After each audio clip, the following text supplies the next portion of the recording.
Right before the NBA season started, your man Tyrese Haliburton was on the internet, on social media, with three shorties giving a congratulation video to 50 Cent. Now, he's starting out the daggone season, and he's stinking up the joint. So what does that mean for you? This might be an opportunity to buy low.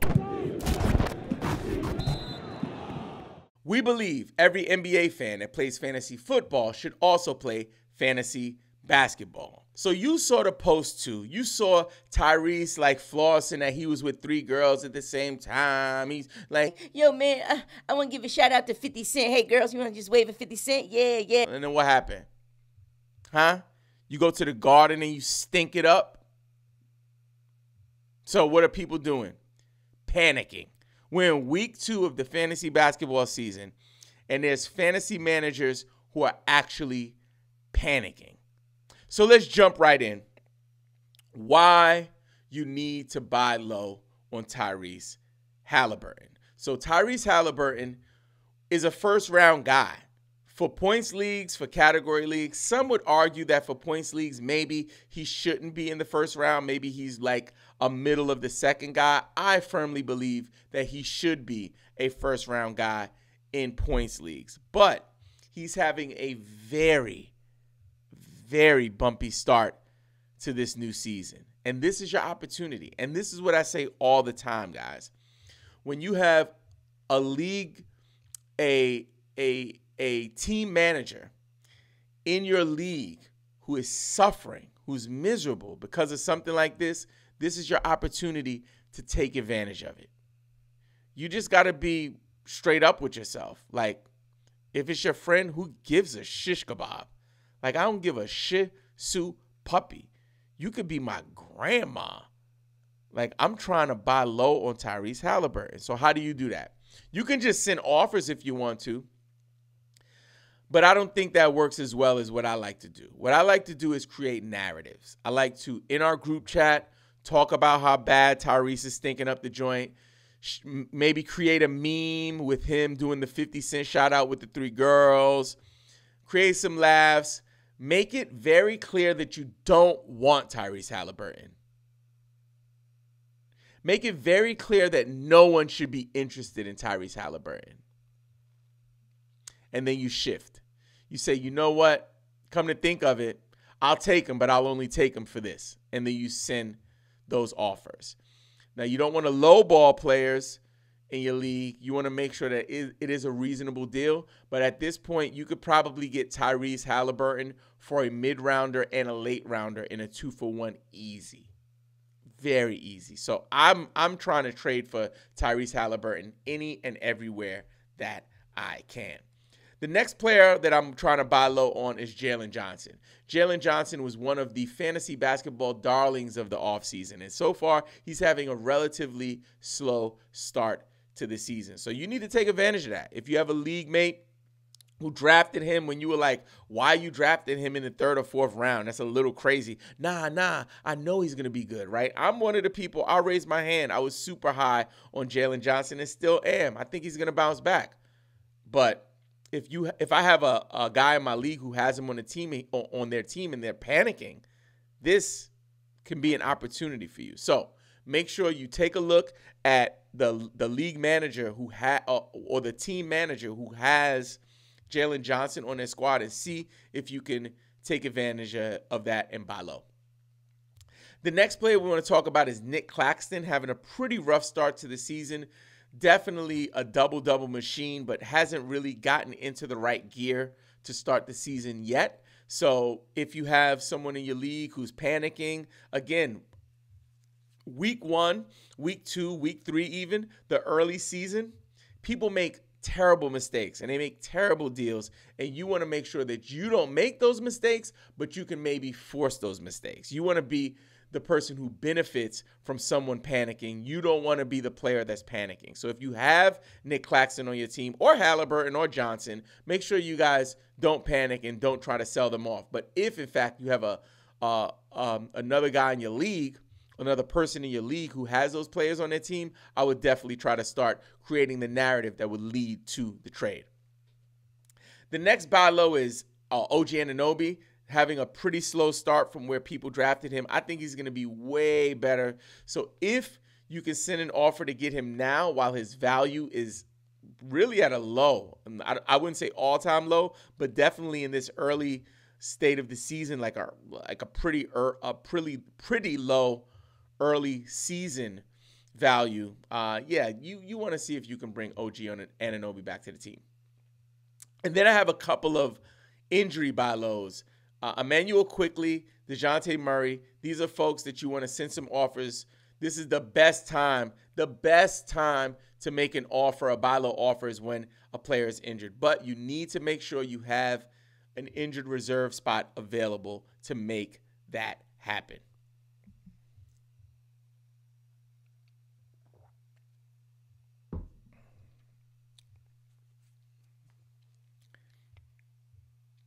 Next up, I want to talk about the sell highs. Now, this one you got to be careful early on in the season. Like, you want to make sure you're taking advantage of sell high opportunities, but early on in the season, I would be more interested in buy lows than sell highs. However, there are some sell highs that are undeniable, and you want to at least see if you could flip those players into more value. The first player I want to talk about is Jordan.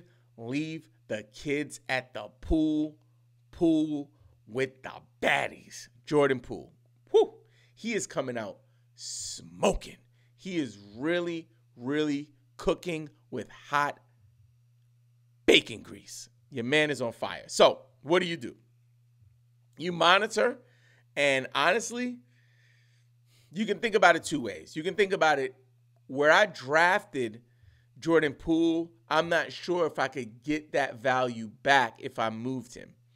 And then the second way you can look at it is, how can I include Jordan Poole in a deal that would bring back a legitimate first or second round player? And that's kind of the play. It's not like, hey, let me do some 1-for-1 for Jordan Poole to bring somebody back like Kobe White. No. You want to see if you can package Jordan Poole in a deal with someone like Kobe White maybe, or Tobias Harris or someone like that, and see if you can bring back a Luka Doncic, SGA, Giannis, LaMelo Ball, maybe even Harden, So take a look at Jordan Poole and see if it's worth you selling high on him. The next player, I'm not sure I would sell high on him, but man, he is valuable right now in these early goings of the season. I'm talking about LaMelo Ball. LaMelo Ball is on fire to start this season. And honestly, if he stays healthy, I don't know if I would want to trade him. The reason I would consider trading him is because he hasn't been healthy and he hasn't stayed healthy. So chances are this hot start could lead to him playing 30 games in the season. I hope, knock on wood, that is not the case, but it could happen. So if I could trade LaMelo in a deal to bring back Giannis in a points league, maybe even AD in a points league, SGA, and then the top three, Luka, Jokic, and Wemby, any of those guys, I'd give you LaMelo and another lower tier piece to bring them back to the squad. So LaMelo, as much as I love him this season and think it was great value for you to grab him in the second round, I think that he could also be a valuable trade asset for you. And you could make some moves that would help you to upgrade in that position that you have him in. So for me, as much as I like him, I'm open to moving him.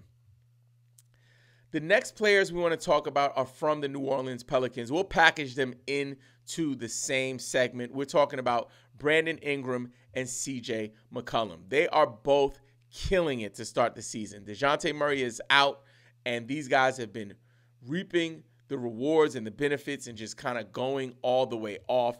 If you have them on your team, you are pleasantly surprised. Now listen, at some point, DeJounte Murray is going to come back. So these two might be the best sell highs that you have this week. If they're on your roster, think about this. When DeJounte Murray comes back, the value that you're getting from them will not be sustainable. So it's like you always want to kind of get ahead of the game in these situations to make sure you're not like in a rat race trying to just like, oh, can I do it? When am I going to do it? Like, nah.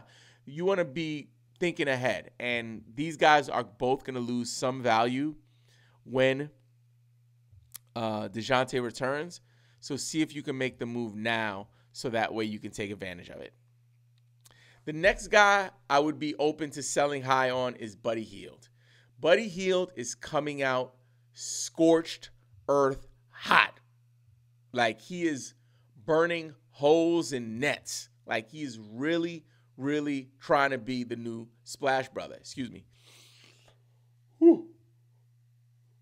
About to sneeze. I don't know if am I sneezing? Am I yawning? I don't know what's happening. But so Buddy Hield is definitely not going to be able to sustain this top 20 value that he's bringing to the table right now in ESPN points leagues. He's not.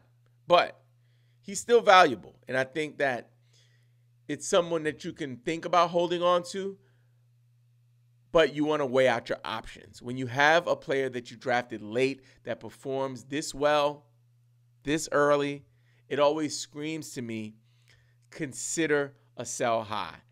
Now, Buddy Hield is not the sexiest name, but his actual production is very, very tempting. Try to find a manager in your league, maybe a Golden State Warriors stand, something like that, to see if you can make some moves to bring him back to the squad. Because I think Buddy Hield, although not to bring him back to the squad, my apologies. See if you can make some moves to bring a better player back to the squad. In terms of Buddy Hield, I think that long-term he'll have some value, but he won't be able to sustain this top 20 value. Let me know in the comments, are there other players you'd be interested in selling high or buying low on? And also, really want to make sure you know, we're looking for people in our community to be two-way players. What does that mean? We want you to play defense. We want you to play offense. When you play offense, you're watching our YouTube content.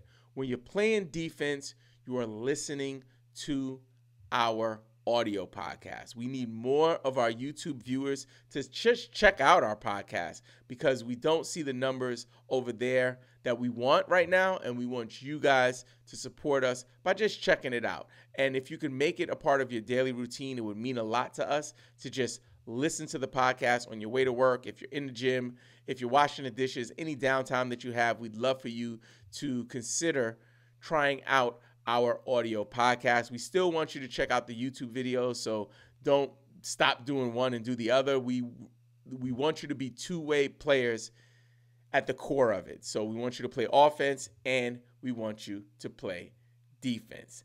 Don't hesitate to reach out to me in the comments here. I'll do my best to answer all of the questions. You can also join our free Discord community at BelieveInFantasy.com. It's absolutely free. We have a community of over 2,000 fantasy basketball fanatics who are there to support you and help you win your league championship.